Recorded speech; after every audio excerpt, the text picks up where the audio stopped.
Hola, buenos dias. I am Sarah Chronister, also known as Cyberprofe. This is a video about when to correct students, or if to correct students when they are speaking to you. Not about their accent, but about their actual words.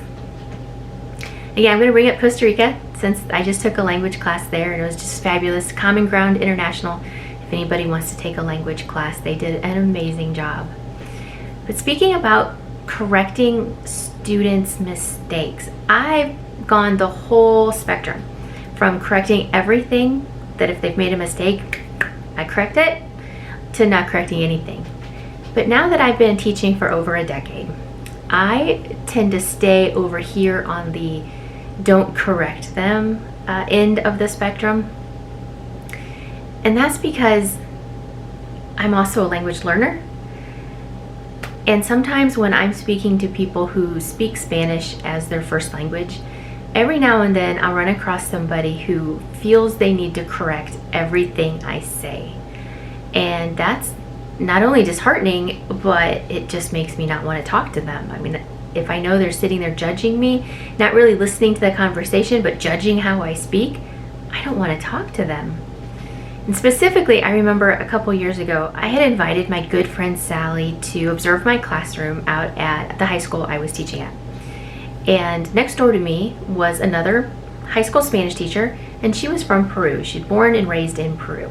So of course, I introduced the two in Spanish. My friend Sally starts talking to Teacher X in Spanish, and the first thing Teacher X does before even saying nice to meet you is correct my friend's Spanish.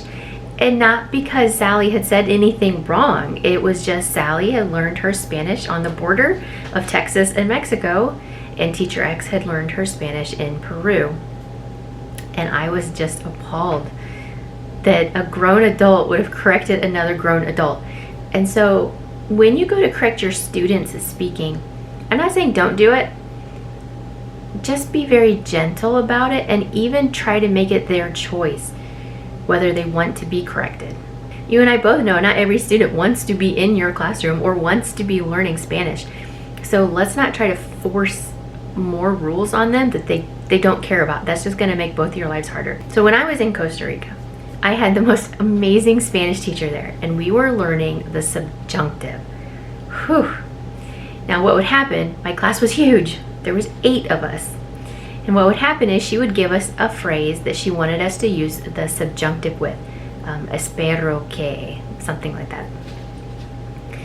And as we were speaking, if we were working with the specific sentences, if she would say, come up with a sentence that starts with espero que, yes, she would correct us if we said it wrong, because that's specifically what we were working on. But then she gave us a topic that we had to come up with something to present on, and I decided to present on the 60s and to somehow fit in the subjunctive. She didn't say force it. If the subjunctive doesn't come, then don't force it. But if you can get the subjunctive in there, then she would be happy with that. So as we were presenting, as I was presenting, this is what she would do. If I would say something wrong, she'd just raise her hand. She'd be like, she would make the cutest little face and just kind of wiggle her fingers. And that left it up to me. That gave me the power to either stop and say, okay, I need help because I don't know what I did wrong here. Or I know I did something wrong, but I don't know how to fix it. Or to ignore it, which I did a couple times. I was just on a roll talking about the 60s and hippies and Vietnam and war versus conflict. And I didn't want to stop to discuss grammar points.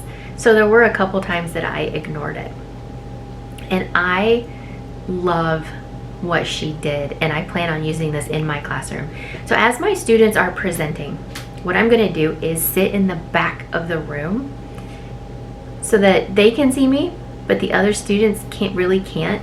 And if they make a mistake that is not every mistake, but it's like, ooh, that was kind of a biggie, I might just, wiggle my fingers at them, and then they are welcome to stop and ask me how to fix it, or go on with their lives. I am really excited to do this. I think it'll help my students feel more comfortable in the classroom.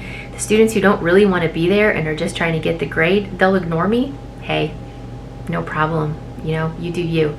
The students who really want to learn Spanish and that I might actually see in my Spanish 4 class, I bet they'll stop and they'll say, okay, what did I do? Or how can I fix this?